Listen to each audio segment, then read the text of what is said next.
ngasi numida waram phongkhiba tongan Manipuri sifongsinga masung thokhiba thawdo wathoksingi maruibi ipausing miyamda thamjagi ahanbada CorCom gi tarak homdoi suba mapok kumon numit ka mari leinana miyamda yaipha paojel pirakli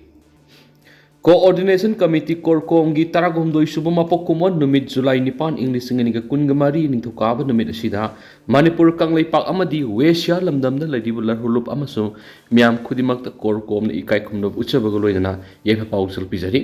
Ima lebak Manipur kanglaipak ki ningtam yawol ihauda thawaina ponda pikhraba athaubusingi maphamda CorCom na ikai khumna busari loinana yeknabagi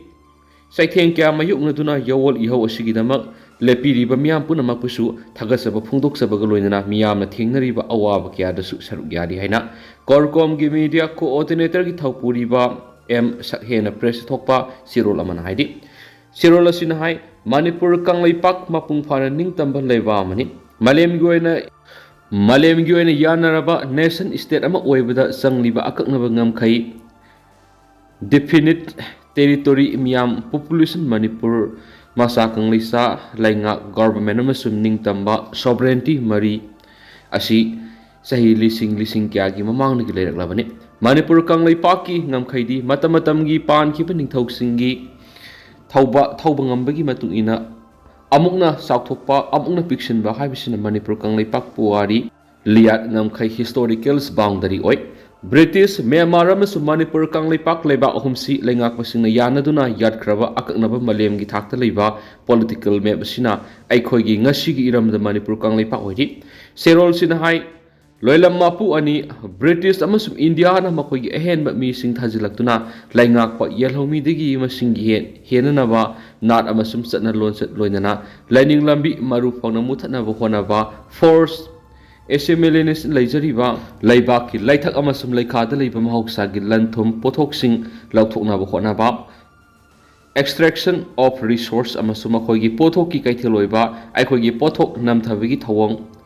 Captive market and captive economy asi sathaduna lakli masigi matakta miyamgi phangpham thokpa miyoibigi hak matpiri Manipur kanglaipak miyambu niraga sabu heli ahanba loimapu sai British ki makutagi kumza English nga mag samapan gani fugotareta ningtam horaba matungda kumza English nga mag samapan gani fugumapandagi Manipur kanglaipak amuba saheb India gi makhada loilam amuk oihore Maramasna Manipur kanglaipak miyamgi ngasigi agenda si loilam sandokpa thengnabigi lani anti-colonial alni lana si maipak na thengnanabigi damang aikhoi amatu oina punba sangi pungadoriba si manaba agenda amagi makhadani haidi tonganba agenda da aikhoi punba khakyare miyam loinamak lalhauba yauduna khulai paibiyu yum thadoktuna satpiyu haibinati agenda asida leibak miyam Sokadava Kongjang Tabak Thoram Singdi Tobigano Haveni. India na Hanadagi Satarakpa, Duga Handak Amuk, Matangsan Ningtina, Taurang Tauduna Sinba, Incentive Proxy Wargi, Maisrangda, Sahi Amahena, Awabananga, Manipur Kanglaipak Miam Gidama, India Lengana House Power Kadi, Paubi Ribagi, Paramilitary Sing Sisinaduna Mipamia, Yokatuna Proxy War Satavanatra, Lan Kaihobasu Makwini, Mipamayam, Semasu Makwini. Manipur kanglaipak miyamna thengnagadaba lana si ahanbada India lengani as anisubada mafia mayam sini mitai maraktasu mafia legani maramdi class collaborator lengak pasinga si India lengaki hanglaini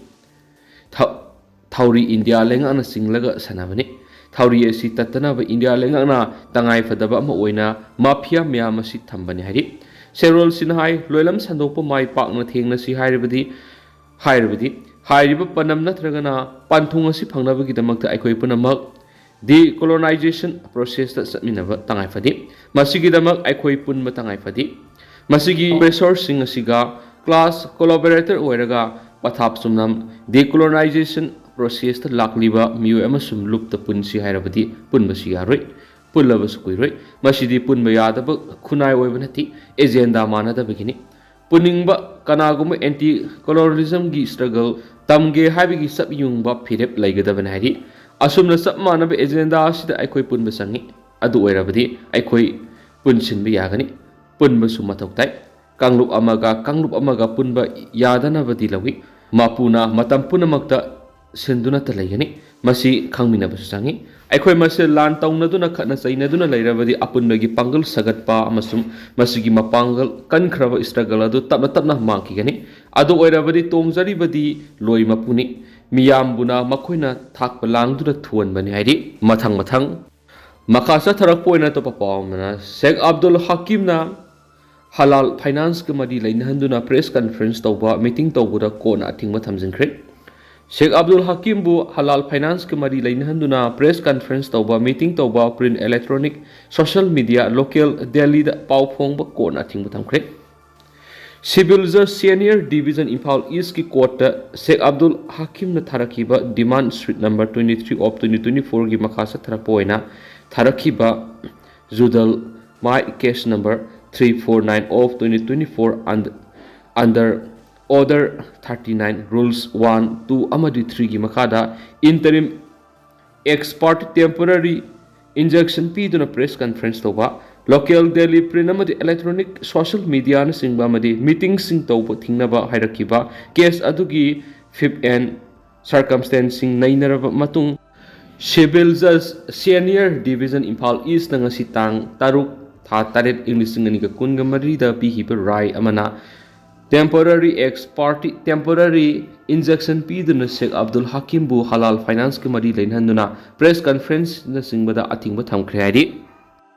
atopa pawmana pamjaba na ngaure film gi fathauni thoram pangthokre ngasi malang kaithel film production gi ahan ma puthokadaba Manipuri feature film pamjaba na ngaure gi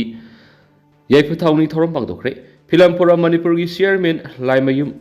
Surjakana Sharmana Chief Case Udranga Sikwa Kaithel Labor BB Imphal TV gi studio da pangtokre film asida saktam langliba singdi Amar Nikki Idau Ratana amadi Santosh na singbana maruiba mami role sing oiri film asigi director screenplay script amadi director na Dalom Gurumayumni Makasa tharak poina to papamna Longjam Jaisandra da Babure Taramni National Award piragani Tripura Manipuri lon Sahitya Kala Sankriti amadi Kunai Sapat Hanana Bhona Thaudang Sauna Lowi Vigidamak Manipur gi masak nairaba miyamda Manipuri Literary and Cultural Forum Tripura na piba mana Bavare Taramani Memorials National Award handak sahi oina Manipur gi saknairaba critic translator amadi aiba longjam Jaisandra da piragani national gi thakta piba ikai khumnaningai oiba mana sida sel oina lupa lising tara sal momentu amasum saktaksi ama yauri mana si mathang tha August kunga manga English ngan gi kunga mari Agartala da pangthokadaba thorama mana khusinagani haina Manipuri Literary and Cultural Forum Tripura gi secretary Khoisnam Mangal na press thokpa sirol aman haidi Longjam Jaisandra Manipur gi sahitya saknairaba scholar ama oina miyam na sakangli Sahitya Academy New Delhi Manipuri loan gi convener oina thokukre khunai gi asangba sahitya gi lup miyam gi president oirami magna Tripura gi Manipuri sahitya bu sakotnaba Engrezi sahitya da tinbada thaudang lobi bigi damak forum asina mahakpu national gi thakta manasi pbigi khanmani maha hauji Manipuri sahitya parishad Imphal gi president oina thokuri Manipur leiba miwe amada Tripura gi piba matangai manasi saknairaba AC Netrajit amasum Longjam Samendro da piduna ikai khumna kibale khrabani salibse sigi haukibajun kungo humdoida forum asigi akhanaba miyamada pung isai sakhanaba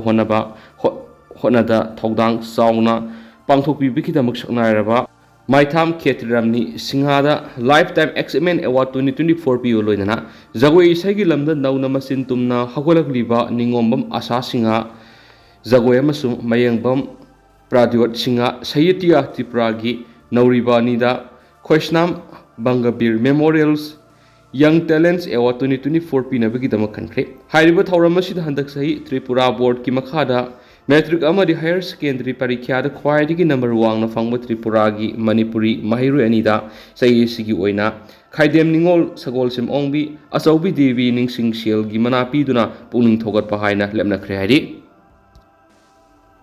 Atopa pawmana UFO gi salungpham kang yambem branch ki kungani pan supervising day thoram pangthokre ngasi Universal Friendship Organization UFO Eastern Headquarter number 1 Nongpok Sangmai Battalion gi manungsana leiba maite huye lalong sintam sanglen UFO salungpham Kangyambem branch ki kungani suba rising day thauram pangtokre. Thauram aduga mari leinana UFO Eastern Headquarter number 1 Nangpok Sekmai Battalion ki Vice President Y Ingosan Ibudo Pakhangba Yek Malem gi Phiral Singkatuna Yamna Samna Pangtoki. Thauram aduga organization asigi General Secretary Battalions Secretary Sing Battalions Commander Singamadi Member Commander Singamadi Member Kyana Sarugyaki Hari. Amaramdana Salungpham 360 gi group na Amarjit Seal gi mateng pangkre. Hingnabagi lanphamda migi yum kup yaurubada taraktuna kokta sokpari hauzik sija hospital aruba fiumda laikanariba Salungpham mamang lekaidigi sarangthem Amarjit ki ana lengmda kharadang wairabasu mating oina bahaiduna maki pongnapham lamdam Salungpham 360 WhatsApp group ki thomi singa seal gi angama mateng pangkre hedi Tengbang sing seladu Salungpham 360 WhatsApp group ki thomina angam group ki thomina angam khaiganaba senpham amasung group asida miyamna tengbang pirakpa senpham sing aduga pullaga mateng pangki WhatsApp group asigi thomi sing na tengbang seladu Amarjit ki loina bida hakthengna khusina ki haiden su pausta makhatana parakli atopa pawmana National International 2024 gi award landokre hawkiba jun tarukta babu Jagajiban Ram gi laikhidabaga mari leinana kunthra suba National Bijoy Diwas thoramda haikal lekat amadi laison tinson tawduna numit humni subna satharak thoramda Dr. NS Kobo National President thorama pu oidun Dr. Yumnam Mahendra Kumar amadi Dr. Waikhom Zogen Mitai na guest of honor oibaga loinana shangairaba mihoi kyaga loinana New Delhi da leiba Rajendra Bawon National amadi International Award 2024 lanthokpagi thoram pangtokre Thauramasta Malem gi thakta mana matum pibada Manipur gi International Award ta laurembam Rameshwar Singha Laisram Golab Singha National Award L Samarendra Singha RK Bonisna Haubam Chitra Devi Mutum Maniton Indrajit Maihauba Haubizam Vidyananda Koijam Tomba Kongraratpam Daneshwar Devi Dr. Ahong Sangbam Prem Kumar Singha amadi Florence Nightingale's Award Yumnam Nibasakhi Devi, Kaksing Tabam Sumati, Devi Amadi Assam the National Award Anjana Sinhana Singh the National Amadi International Award Lantokraina. That is Sahitya Academy Manipur Secretary BK Mangang Press Talk Part Sirol Amanahidi. Ado Hausuku the Miam Paus Matansa Lusinjara Games Miam Punano Babdit Naminasi.